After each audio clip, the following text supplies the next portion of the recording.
What is happening, fishers? Dean here from Untraceable Fishing, here tonight once again with Dean from Untraceable Fishing. It is a solo show this evening, but we will run through it once again. Anyway, guys, thanks everyone for joining us. Don't forget to check out that member link below, and if you haven't subscribed, hit that subscribe button. It helps us go a long way. So with the sardine run well underway, some good reports of numerous vast amounts of sardines coming out on the south coast of Natal. We had some beautiful shoals of sardine coming past the Eastern Cape. We thought, why not, let's talk about some artificial lures. Not something I do a lot of fishing on. I have fished with some artificials. I'm no super guru expert. But I'm just going to give you a quick breakdown of the different types of artificials and where you would use them and where you wouldn't use them, and the different types of artificials that are out there. So artificials can be pretty much broken down into three different tiers or different concepts. I don't know the correct word to actually use for that. Soft plastics, hard baits, and metals. Soft plastics, obviously baits with nice and soft, easily explained. Your metals are all your metal lures, your jigging lures, and your spoons, casting spoons. And then your hard baits are made out of a variety of different products, either cast out of resin or some sort of a polymer, or the really good quality ones are hand carved out of wood, and your balsa lures and things like that, you are paying a bit more of a premium, but you're getting a lot better lure, value for money. So we're going to divulge into the quick look into the world of soft plastics. Soft plastics is a nice, probably the most inexpensive way of starting your artificial lure collection. So what we have, the most famous one in South Africa, I think, are the McCarthy paddle tails or the Cobb slinkies. Definitely the number one soft plastic to go for. Come in a variety of different colors and shapes. I think a nice starting would be, I think, the 5.5 inch Cobb slinky.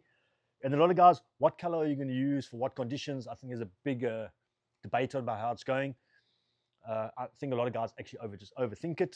There's a simple rule that I stick to. I'm not saying it's perfect. So for dirty water, the pink, anything with chartreuse in, and anything that is a nice orangey or red color. Those are my three dirty water color choices of lure. For low light conditions, I like they call it the red mullet. And the glow also being my second favorite. Lure does put off a bit of a glow. Sorry guys, I'm getting a bit tongue twisted there. And then of course just the normal pearl. Those will be my low light conditions, either early morning, late afternoon in cleaner water. And then when the water does really get tropical and crystal clear, we go to the natural colors. I don't know what their pretty much names are. They've got shad flash, olive pearl. So I don't call them by the names, and electric mullet. I just look for the most natural colored lures as possible for fishing cleaner water. So that pretty much takes care of your Cobb slinkies. Cobb slinky is pretty easy. I'd suggest you fit it with a Cobb Factor jig head. And that lure does all the work for itself. You cast the lure out, you retrieve it extremely slowly, a nice slow retrieve, let it bounce along the bottom if you are targeting Cobb. If there are some game fish around, you can speed up the retrieve and try through different water columns. Opposed to that, you also get what we call a jerk minnow or a jerk shad. It is a split tail soft plastic. I'm trying to get one out there so you guys can actually see. We'll take a little still shot of it earlier so you guys can see. That's another version of fishing a soft plastic. That soft plastic is quite nice. You can fish it through all three of the water columns, on the bottom, mid-water, and on the top. And that you will predominantly fish with a lead jig head, more of a stationary jig head. The round jig heads I like to use if I'm bouncing it off the bottom, off the sand and off the rocks. And then the more triangle, the bullet-shaped ones, I prefer if I'm using it more as a swim bait with a faster retrieve. Just gives it a bit better of an action. That takes care of the fish mimicry to take care of the game fish. But we're also lucky enough we can actually fish. Don't know if the correct word is. If you're bass fishing, you'd call it creature baits. You do get some wonderful little soft crabs you can use, and a big variety of different sorts of worms you can use, especially for those non-predatory species of fish. If you're looking for your spotted grunter, your pig-nosed grunter, and the predatory fish will also knock those in a heartbeat. The last version of soft plastics, they're pretty much a proper swim bait. Nomad make a brilliant version of it called the Vertrix. It's a soft plastic fitted, pre-rigged with hooks and everything in it. So that is probably the third version of a soft plastic bait you can use for all your saltwater applications. Brilliant lure. This, I think, one of the most underrated lures.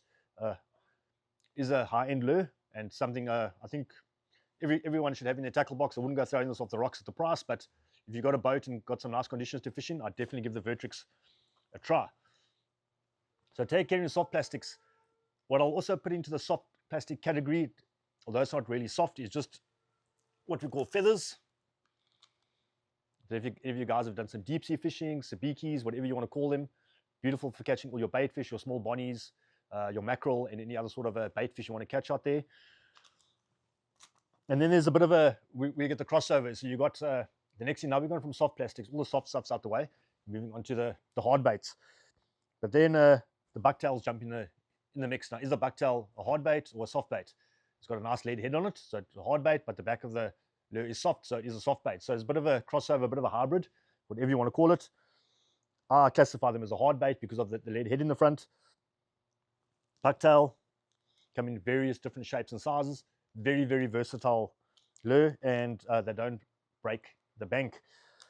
I think if anyone getting into lure fishing, carry a selection of soft plastics and a couple of bucktails, you should be able to catch anything out there.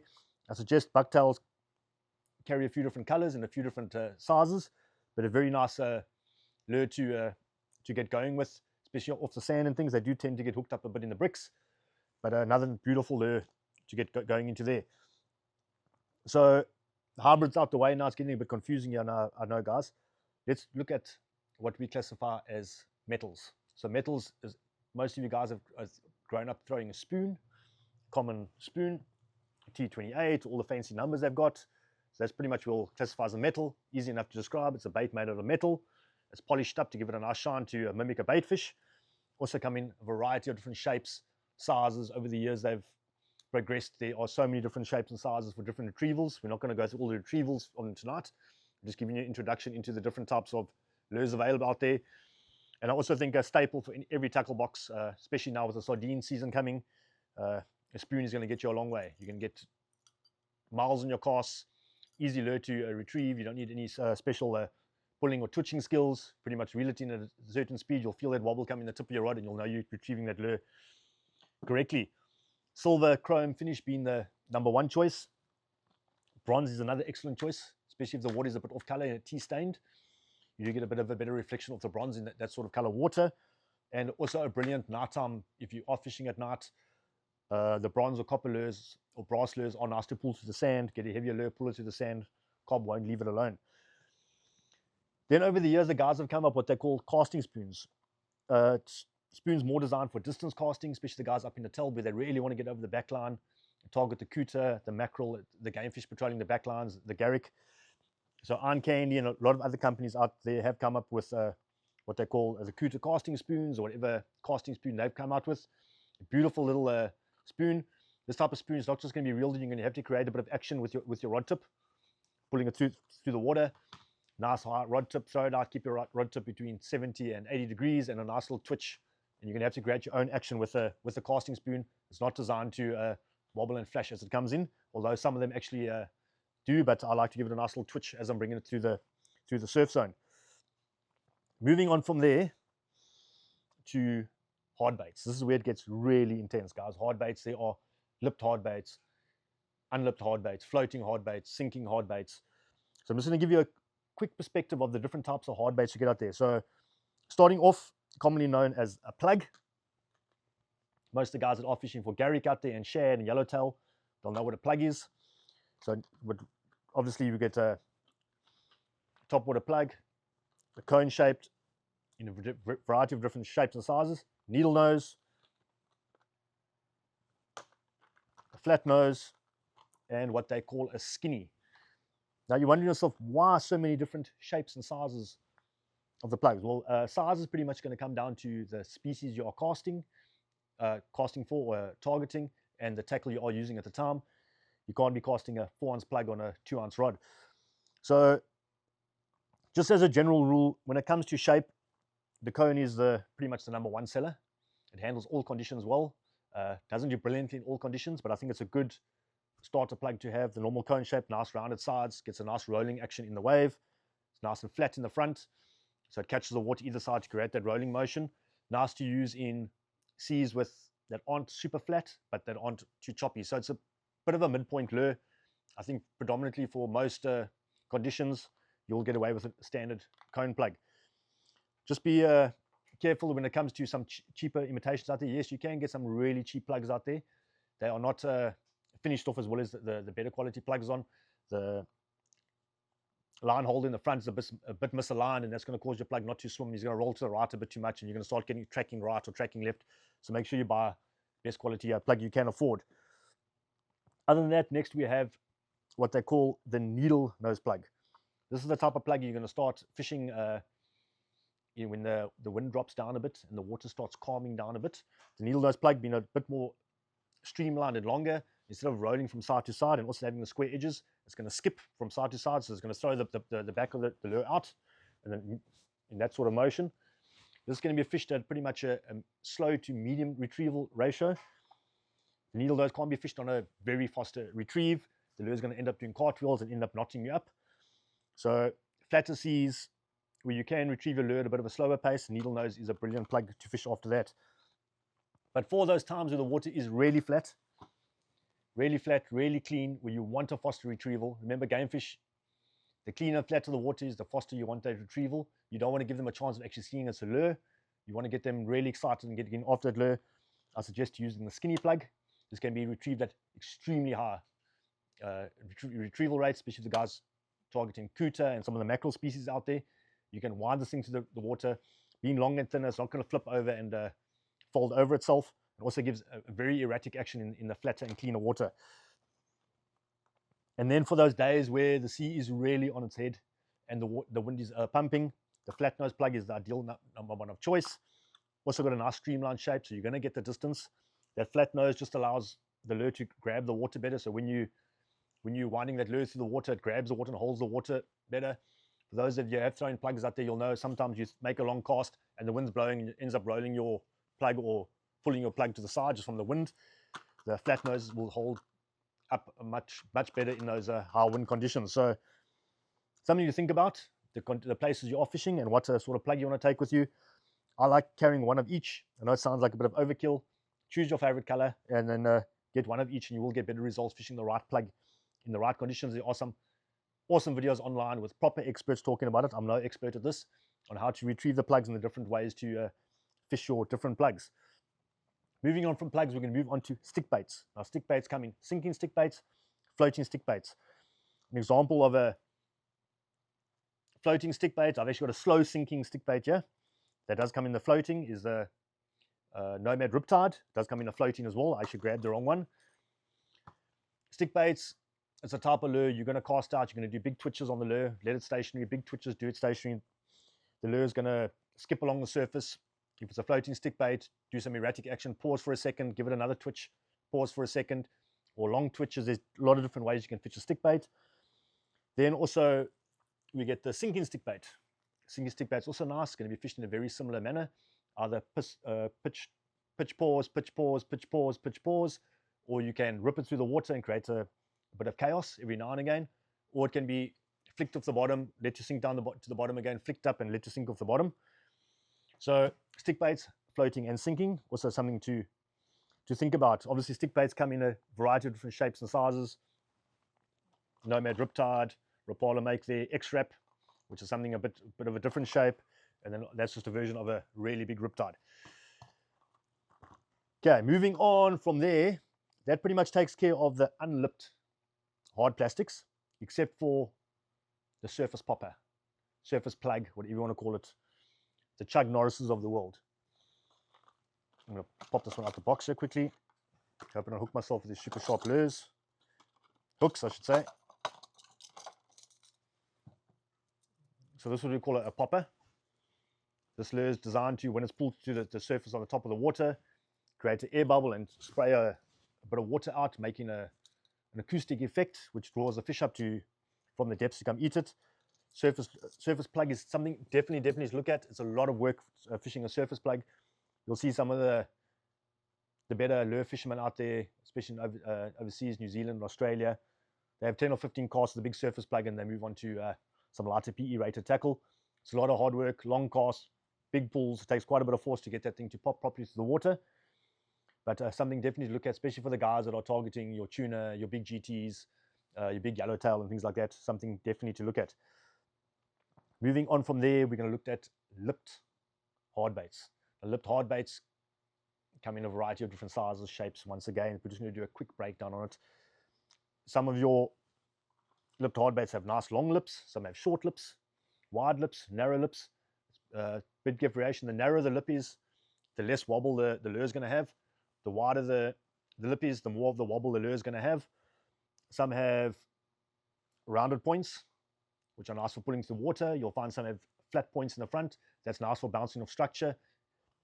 When your lure hits the structure, it flips your lure on the side and pulls your hooks away from the structures, getting rid of those hookups into structures. So especially if you are fishing maybe up a river and there are some submerged branches or some heavy rock structure, definitely look at a flat-balled lipped crankbait to pull through there. Moving on from there, trolling lures.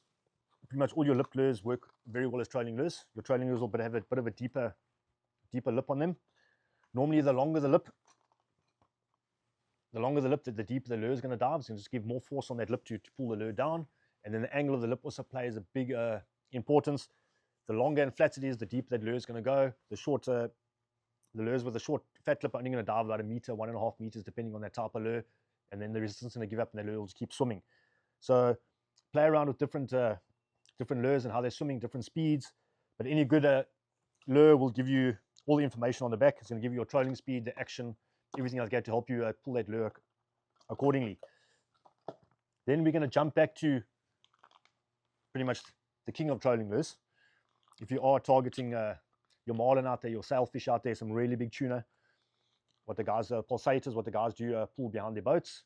That's pretty much now, once again, we've gone back to a soft plastic. We've gone right around the clock, back to a trolling soft plastic. So that's something you need to look at for the game fish guys out there. Also, variety of shapes, sizes, different ways to be fished. I have no clue how these work. All I know, they pull them behind the boats and the guys catch fish. I've never used one of these in my life. I hope too soon. I don't know if I'm keen to catch a marlin. I think I like them too much. I like to see someone catch them, but I don't know if I'd want to catch one. Just for the sheer beauty of the fish, I wouldn't like to injure that type of fish. And then, last but not least, something I picked up and I found, because I was like, I've never really seen a saltwater glide bait or a swim bait, what the bass guys would call it. This being I think this would classify as a glide bait because there's more than one join. Apparently, you do get some big saltwater glide baits. I think this thing would be fantastic to fish. I think this is more designed for your white bass in America, your big striped bass and things like that, but I'm sure it'll make a fantastic saltwater lure. So anyway, chaps, hope that gives you, I know it is very quick breakdown of the different types of lures you get out there. If there are any questions about any of the lures, please hit that comment below. Hit me full of things. If I do not know the answer, as I said, I'm a bait fisherman. I do fish with a bit of lures. My lure fishing could do with a bit of work. I will get the answers from the right guys. I am networked with some of the best lure fishermen in the country, thankfully, so I can get you the right answers and give you the right advice. So anyway, hope you enjoyed this episode. Don't forget to hit that subscribe button below. Check out the member link. And for those of you who haven't entered, is the Bull Moria Monster Shad Classic starting this coming Friday. Yes, Friday, the 13th of June is $200 entry fee. There is, I lost count of how much money it is. Like there's 40-something grand up for grabs in cash prizes, guys. If you catch the biggest shad in the country, you are guaranteed 15,000 Rand cash deposited in your bank account straight after prize giving. There's cash prizes for second and third place. First place for each of the 3 provinces, KZN, Eastern Cape, and the Western Cape. And there are loads of lucky draw prizes. We've got a Rise number 5s. We've got Hearty Rise Kaisutas. We've got a Hearty Rise Tainusha. I'm getting my tongue really tight a bit tonight, guys. We have a Fishman Marauder, and we have a Shimano Twin Power SW. Fantastic range of lucky draw prizes. Also, the first shad, caught over 60 centimeters, will receive 3,000 Rand. So if lines in at 12 o'clock on Thursday night, 5 minutes past 12, you catch the first shad over 60 centimeters, you've already won yourself 3,000 Rand before the competition is even well underway. Anyway, get entered. Don't miss out. Don't be that guy to miss out. Anyway, until next week, cheers.